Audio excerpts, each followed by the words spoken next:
le Mali, le Burkina Faso et le Haut Commissariat des Nations Unies pour les réfugiés viennent de signer un accord tripartite, accord qui porte sur le rapatriement volontaire des réfugiés maliens vivant au Burkina Faso. Les trois parties prenantes s'engagent à faciliter le retour des réfugiés au Mali et leur réinsertion socio-économique. Embouteillage, accident de la circulation et son corollaire de civisme, voilà ce qui provoque aujourd'hui les travaux de réhabilitation de l'avenue 2000 à Ségou. Gros plan avec Kandesila dans ce journal. Et enfin, cette 43e Assemblée générale ordinaire de la Fédération malienne de football, qui restera dans les annales du football malien, elle s'est déroulée sur fond de haute tension et de désaccords. Les détails en fin d'édition. Samedi 20h, je suis ravie de vous retrouver. Bonsoir à tous, bienvenue à ce journal. L'actualité, c'est cette mobilisation de grands jours pour soutenir le programme de société du président de la République, Ibrahim Boubacar Keïta. Les associations pour le Mali APM ont organisé un meeting pour donner plus de lisibilité et de visibilité aux initiatives et activités du chef de l'État. Daouda Sidiki Diarra nous indique que le Palais de la Culture a refusé du monde ce matin. Reportage. Pour l'honneur de notre pays et le bonheur des Maliens, les associations pour le Mali APM ont décidé d'unir leurs forces. Cela afin de réaffirmer leur soutien au président de la République à travers ce grand meeting. Ayant contribué de manière significative à la brillante élection à l'Assemblée suprême de notre pays, avec plus de 70% des voix de leurs candidats, les APM se sont assignés de nouvelles missions. Contribuer de toutes leurs forces à la réalisation du projet présidentiel, le Mali d'abord. Collaborer à cet effet avec les partis, les organisations de la société civile qui partagent sincèrement cet objectif. La relance des chantiers qui étaient jusque-là arrêtés, les fortes balises pour une lutte implacable contre la corruption et la délinquance financière et foncière, l'amélioration du climat des affaires et l'assainissement de la justice sont entre autres activités gouvernementales qui ont retenu l'attention des associations pour le Mali APM. Lorsque nous sommes venus, on a trouvé un pays en délitement total, effrité dans les institutions, dans les principes et dans son fonctionnement. On s'est attaqué au problème autant qu'on le peut avec nos forces, nos intelligences et notre détermination, avec notre conviction. Et parfois, le parcours a été très difficile. 2015 sera l'année de l'envol pour les APM. C'est pourquoi le coordinateur de ces associations invite ses compagnons à être des vrais acteurs du changement. Et pendant une année, on a fait croire aux citoyens qu'il peut attendre le changement. Moi maintenant, je lui dis non. Le changement, c'est vous, les citoyennes et les citoyens. C'est vous qui devez l'apporter par la démarche que vous aurez maintenant vis-à-vis de l'État, du service public et des politiques publiques. La rencontre d'aujourd'hui a permis de prouver que les associations, ayant effectivement réussi à soutenir le président de la République, vraiment en grande majorité, reste encore une force tranquille, qui ont leur mot à dire. Ça nous rassure vraiment de la présence des associations toujours dans ce domaine. Selon les organisateurs de ce meeting, le bilan du président de la République est élogieux au regard de tous les actes structurants qui ont été posés dans tous les domaines et qui augurent des lendemains meilleurs pour le Mali. Et nous avons ce communiqué de presse du RPM.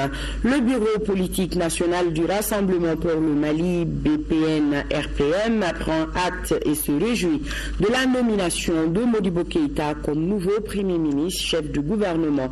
Le BPN-RPM félicite le Premier ministre pour la confiance placée en lui par le Président de la République. Apprécie la visite de courtoisie que le Premier ministre a rendue aux responsables de la direction du parti. L'assurance de son soutien total s'engage auprès de lui pour la réussite de la délicate mission confiée à lui par le président de la République. Le Bureau politique national du Rassemblement pour le Mali invite les militantes et militants et sympathisants du RPM à rester sereins, soudés et mobilisés autour du projet commun de changement qualitatif au Mali. Le Bureau politique national du RPM remercie par ailleurs le Premier ministre Moussa Mara et son gouvernement. Et nous avons ce tout communiqué de la convention des partis politiques de la majorité présidentielle. Suite à votre nomination au poste de Premier ministre, je viens vous adresser au nom de la convention des partis politiques de la majorité présidentielle mes vives et chaleureuses félicitations. Vous bénéficiez de la confiance de son Excellence Ibrahim Boubacar Keïta, président de la République, chef de l'État, à un moment où notre pays fait face à de nombreux défis dont le plus important sont le retour définitif à la paix, l'assainissement des finances publiques et le renforcement de la démocratie. Nous estimons que votre itinéraire politique, votre parcours professionnel et votre engagement patriotique vous permettront de faire face à la mission qui vous a été confiée. Tout en vous réitérant nos félicitations, je puis vous assurer le soutien et l'accompagnement de la CMP dans la mise en œuvre du projet politique sur la base duquel le président de la République a bénéficié de la confiance du peuple malien. Et c'est signé le président de la conférence de la convention des partis politiques de la majorité présidentielle, Dr Boulkassoum Haïdara. Et nous avons ce taux de communiqué de la convention des partis politiques de la majorité présidentielle. À la fin de votre mission à la tête du gouvernement de la République, je me fais le devoir de vous adresser les sincères remerciements de la convention des partis politiques de la majorité présidentielle, CMP, pour l'immense travail abattu par votre équipe et vous-même dans la mise en œuvre du projet politique du président de la République. Nous profitons de cette circonstance pour manifester notre totale et entière satisfaction quant à votre disponibilité, les facilités de collaboration et votre accompagnement à l'endroit de la CMP depuis son installation. Enfin, je ne doute pas que la CMP, votre regroupement politique, saura pouvoir continuer à compter sur votre engagement pour l'atteinte de ces objectifs. Et c'est signé le président de la conférence de la convention des partis politiques de la majorité présidentielle CMP, Dr Boulkassoum Haïdara. L'aménagement du territoire en lien avec la décentralisation et la régionalisation au cœur d'une conférence débat. L'initiative est de l'Alliance pour la démocratie au Mali. À travers cette rencontre, les organisateurs donnent ainsi leur contribution au processus de développement du pays. Abraman Maïga, compte rendu. À travers cette rencontre, l'Alliance pour la démocratie au Mali offre aux démocrates un cadre d'échange axé sur l'aménagement du territoire en lien avec la décentralisation et la régionalisation. Cette tribune donne l'opportunité aux participants d'échanger leurs points de vue sur les concepts liés à la décentralisation et à la régionalisation. Nous avons fait appel à des spécialistes en aménagement du territoire pour venir nous parler de ce concept-là et nous dire en quoi aujourd'hui la réorganisation territoriale, la décentralisation et la réorganisation territoriale peuvent constituer des solutions possibles aux problèmes qui se posent, aux défis qui se posent aujourd'hui au Mali. Par la mise en œuvre de ces concepts, le gouvernement du Mali entend réussir le pari de la décentralisation.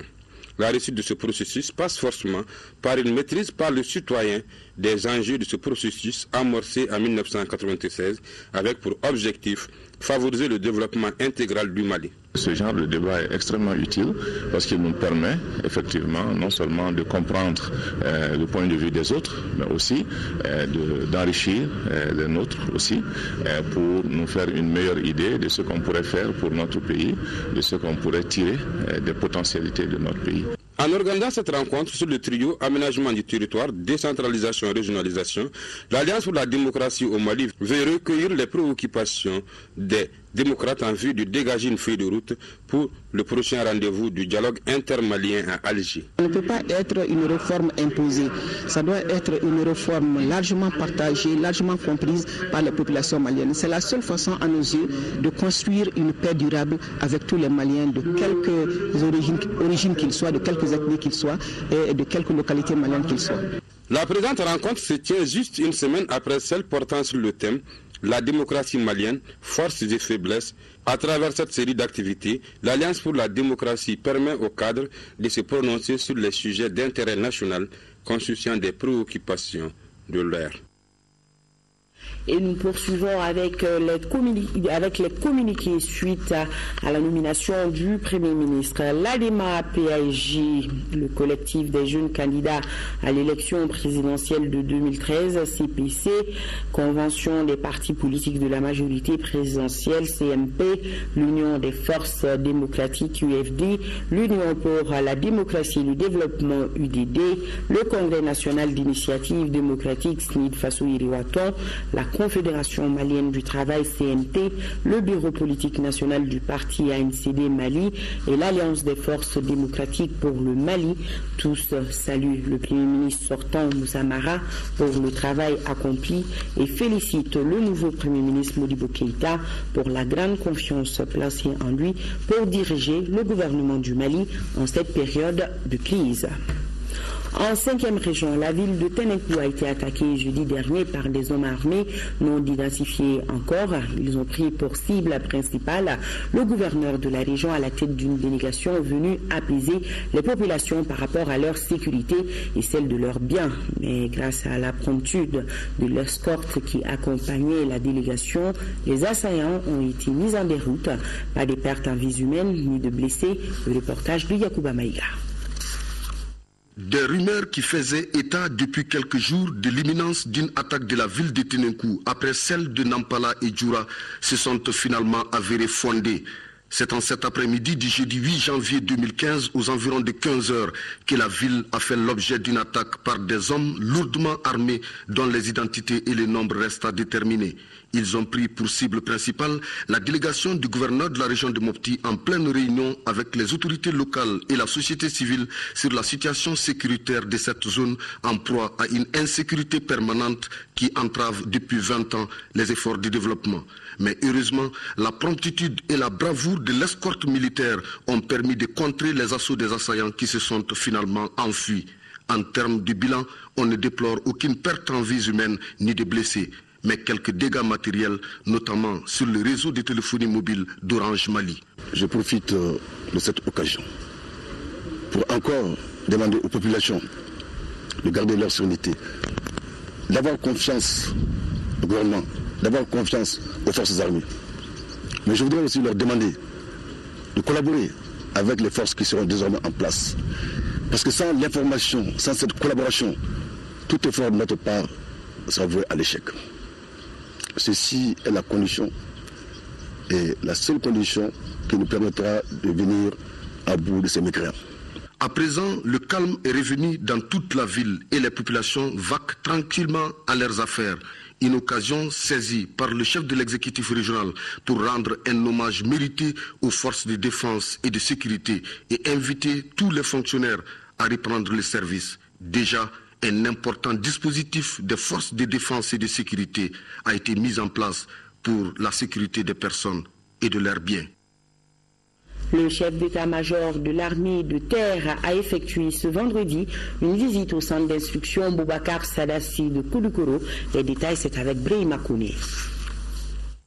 Le chef d'état-major de l'armée de terre en visite au centre d'instruction Boubacar Sadassi de Koulikoro se soumet aux mesures de prévention de la maladie à virus Ebola. Le colonel-major Ibrahim Afane a ensuite visité la section commando en formation. Le visiteur s'est également intéressé au vécu des militaires du centre. Le colonel-major Ibrahim Afane a pris langue avec les cadres du GTA 6 et est monté au créneau pour s'adresser à l'ensemble de ce bataillon formé par l'EITM. Des messages très simples et très clairs à donner à l'ensemble des troupes de l'armée de terre, et particulièrement à celles qui constituent ce GTIA 6. C'est un message de cohésion, c'est un message de solidarité, c'est un message d'efficacité. Le 2015 s'ouvre avec beaucoup d'espoir et beaucoup d'attentes pour le peuple malien et son armée dans le sens de la paix, dans le sens de la sécurité. Ces GTIA sont formés pour donner des outils performants, opérationnels à l'armée malienne pour lui permettre d'assurer sa mission de sécurité des populations et de leurs biens. L'EUTM s'inscrit dans cette dynamique en concluant un certain nombre d'activités d'entraînement. Un stage du cours des futurs commandants d'unité avec 18 stagiaires qui s'est très bien passé. Le réentraînement du 2e GTIA ELU donc, qui s'est passé à Sikasso. C'était une période de recyclage de cette semaine qui s'est également très bien passée. Et actuellement, donc, nous avons notre effort principal qui est la montée en puissance et la formation du 6e GTIA ici pendant une semaine au Lico. Et pour l'instant, se passe également très bien.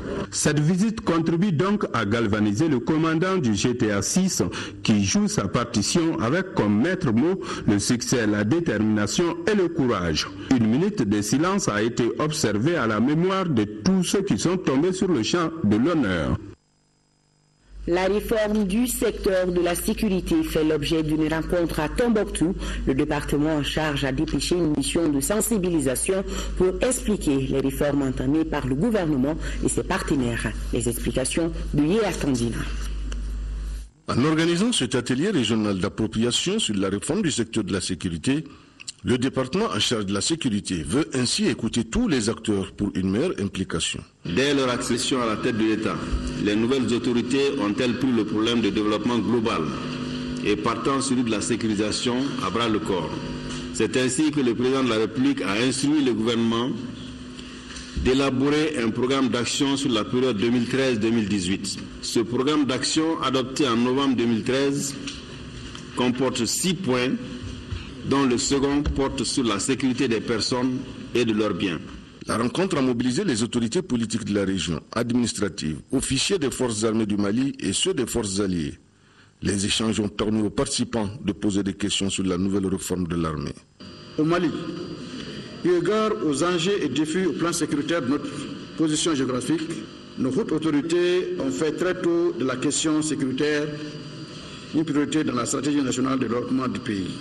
La tenue en novembre 2005 des États généraux de la sécurité et de la paix, suivie de la mise en place, en partenariat avec le PNUD en 2008, le programme de gouvernance partagée de la sécurité et de la paix, illustre entre autres la volonté politique d'appropriation de la réforme du secteur de la sécurité. Des séances de projection ont permis d'apporter des précisions sur la réforme entamée par le gouvernement du Mali et ses partenaires afin de mettre sur pied une armée efficace, efficiente et performante. Signature d'un accord tripartite entre le Burkina Faso, le Mali et le Haut-Commissariat des Nations Unies pour les réfugiés. C'était ce vendredi à Ouagadougou, au Burkina Faso. L'objectif de cet accord est le rapatriement volontaire des réfugiés maliens vivant au Burkina Faso. Les 3 parties prenantes s'engagent à faciliter le retour de réfugiés au Mali et leur réinsertion socio-économique. Le compte-rendu de nos envoyés spéciaux à Ouagadougou, Aruna Diara et Rachel Tessougué. Cet accord tripartite reflète la volonté des autorités maliennes et burkinabées de faciliter le retour des réfugiés maliens vivant au Burkina Faso. Le Haut-Commissariat des Nations Unies pour les réfugiés entend mettre tout en œuvre pour garantir la réinsertion socio-économique de ces personnes. Il va nous donner les instruments nécessaires pour pouvoir nous organiser avec des instruments juridiques qui nous permettent de travailler et de garantir la sécurité des rapatriés qui sont en train de rentrer, mais aussi organiser leur accueil et leur assistance. L'assistance communautaire voudrait dire que nous allons réhabiliter un certain nombre d'infrastructures. Cela consiste à mettre des puits, des écoles, des postes de santé.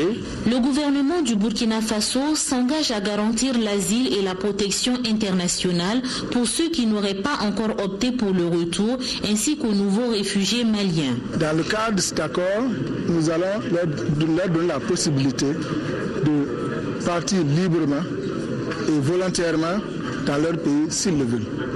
Il n'y a pas de contrainte, mais en même temps, on les rassure la sécurité et la protection telles que prévues par les textes au Burkina Faso. Ceux qui ne veulent pas partir, ils peuvent rester. Ceux qui veulent partir, on va les aider à rentrer chez eux. Cet accord revêt une très grande importance pour le gouvernement du Mali, qui cherche à recréer les conditions d'une réinsertion harmonieuse et paisible et d'une cohésion sociale entre les communautés.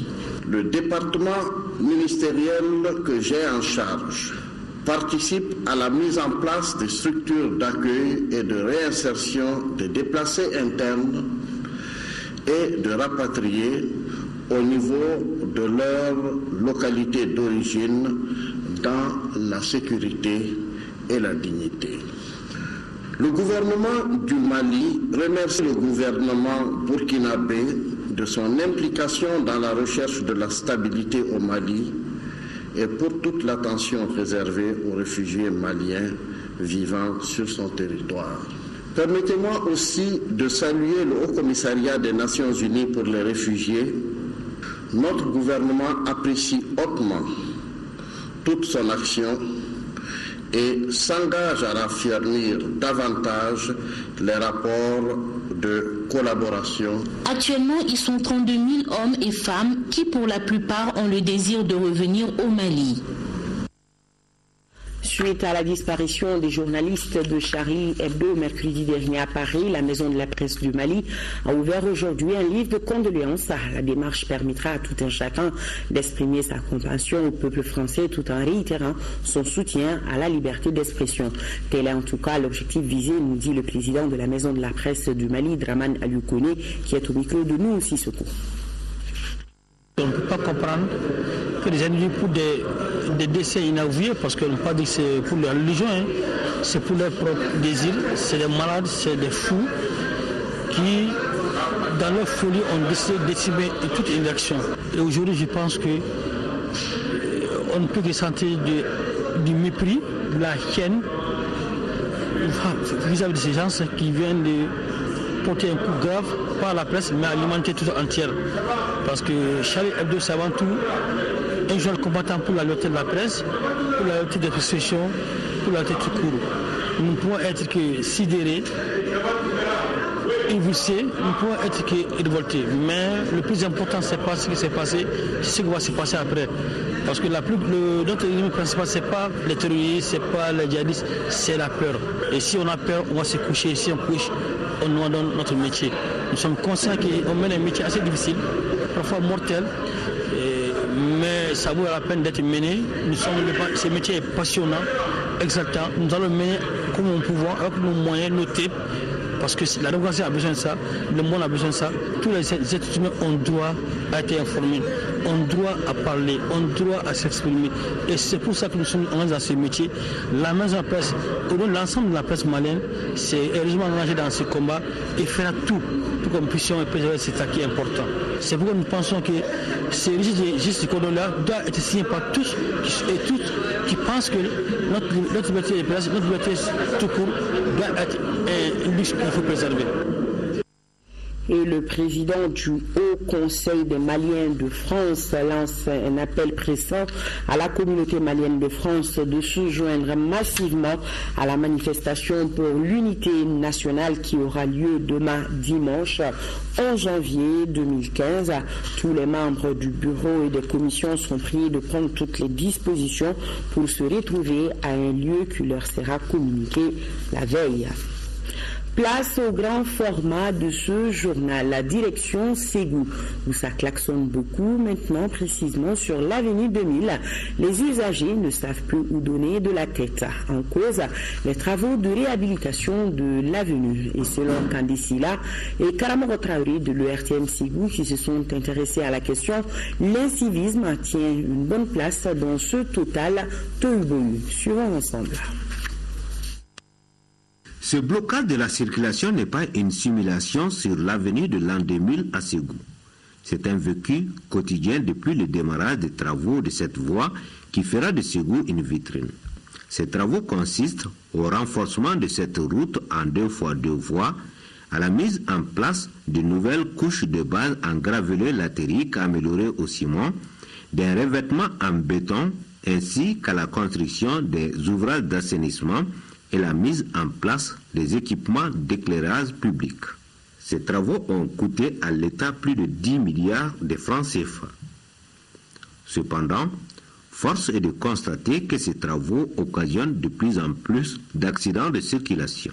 Nous avons vu qu'au 4e trimestre de l'année 2014, où les travaux de réhabilitation de la route en 2000, le nombre d'accidents a augmenté.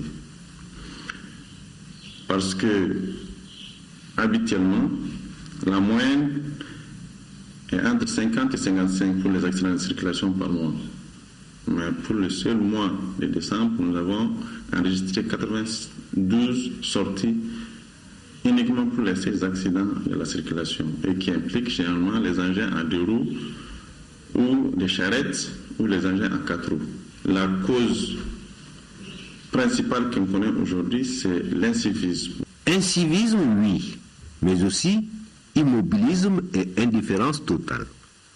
Des véhicules de transport qui débarquent des passagers à tout bout de champ et souvent même au milieu de la route à sens unique. Des stationnements anarchiques, peu de panneaux de signalisation, des changements de sens de circulation souvent au bon vouloir des usagers, bref, le désordre total. Bon, il y a trop d'accidents. Ce qu'on peut dire, c'est dû essentiellement à une mauvaise conduite des usagers. Le code de la route n'est pas respecté. Sinon, on ne voit aucun inconvénient pour ces travaux. Devant cet incivisme grandissant, c'est Tohibohi qui doit faire quoi? Nous sommes l'entreprise et la mission de contrôle. Notre rôle, effectivement, c'est de veiller à ce que les usagers peuvent circuler normalement sur la route, en mettant des panneaux de limitation de vitesse. Parce que si tu regardes sur le chantier, nous avons beaucoup de panneaux de limitation de vitesse à 30 km. Nous avons des déviations. Et on a balisé aussi les endroits qui peuvent être accidentogènes. Nous faisons notre mieux. Des décisions sont prises par les agents.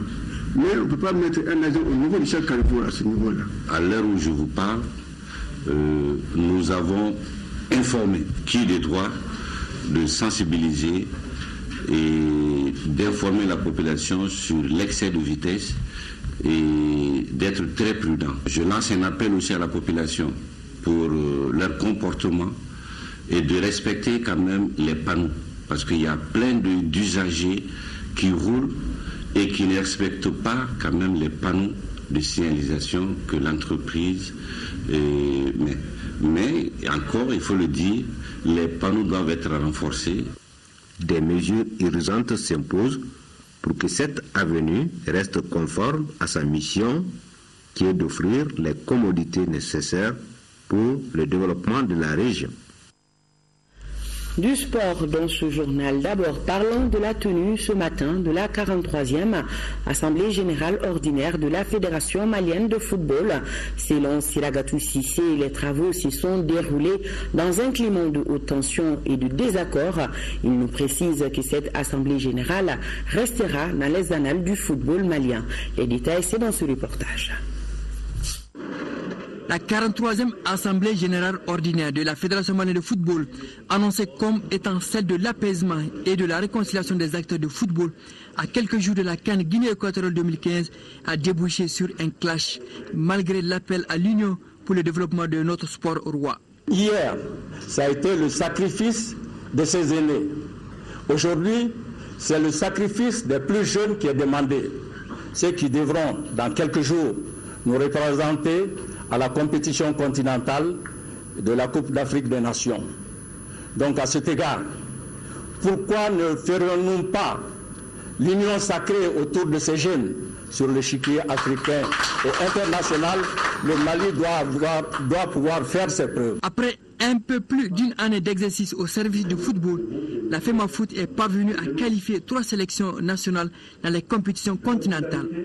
Le président Boubacar Baba Diarra veut éviter toute crise. Je vous promets, en vue de l'union et de la cohésion du monde du football, d'engager toute démarche utile auprès des camarades qui sont partis pour les ramener dans la famille. Il me plairait de vous demander dans vos prières de tous les jours d'avoir une pensée pour les équipes nationales du Mali engagées dans les phases finales de Coupe d'Afrique. Le Mali mérite un trophée continental pour récompenser les efforts que vous, dirigeants de football, ne cessent de consentir pour l'encadrement de la discipline. En attendant l'issue heureuse de cet épisode inédit dans les annales du football malien, on croise sagement les bras. Voilà, pour détendre un peu l'atmosphère, prenons une bouffée d'air sur le boulevard de l'Indépendance où les cyclistes de la deuxième édition du Grand Prix du président du Comité national olympique et sportif du Mali ont couru ce matin. Cette édition a été marquée par la présence de 2 coureurs de marque que nous allons découvrir avec Diara Konaté. Organisée par la Fédération malienne de cyclisme, cette deuxième édition du Grand Prix du président du Comité olympique national et sportif met aux prises les ligues de Bamako et de Sikasso. Cette compétition vise à promouvoir la pratique du cyclisme.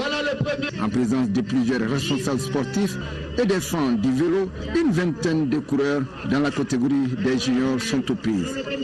À l'issue de cette première course de 6 km sur le boulevard de l'Indépendance, les débats seront dominés après 3 tours par Alassane Diarra, Sebou Diarra et Sebou Bagayogo. Les filles, après un tour de piste, Maïmouna Bagayogo termine première, suivie de Fatoumata Fani et de Salimata Fani.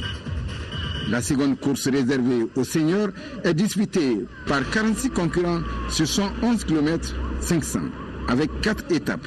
Les cyclistes sont passés 20 fois devant la loge officielle sur le boulevard de l'Indépendance avant le tour de Koulouba. Là, les jeunes vont à l'assaut avec des échappées. Brema Koulibaly remporte le second point chaud après celui de Salia Diarra. L'avant-dernière étape, composée de 5 tours de piste, ne change pas grand-chose. La dernière montée à Koulouba permet à la Ligue de Sikasso de remporter les 3 premières places avec Brahma Diarra de Kibala de Kouloubougou, suivi de Brema Koulibaly également de Kibala de Kouloubougou et de Yaya Diallo de Tchola Niena. Cette course a comblé les attentes, même si beaucoup reste à faire. Quand il y a une participation aussi massive et quand les coureurs aussi participent d'une façon vraiment sans tricher et défendre loyalement leurs chances, et je pense que nous, on ne peut être comblés. Si on y met les moyens et si on fait tout ce qu'il faut, je suis certain qu'il y a des talents qui vont se faire jour. Et je suis certain que le cyclisme malien va finir par briller dans le cyclisme africain et même international. Le Grand Prix du président du Comité national olympique et sportif demeure un espace d'échange et d'émulation entre les jeunes sportifs. Demain, le journal du Trésor sera une présentation de Khadijatou Kone. Grand merci à nos téléspectateurs du Canada. Je vous souhaite un agréable week-end en compagnie de nos programmes. À demain pour le 20h, j'espère. Bonsoir à tous.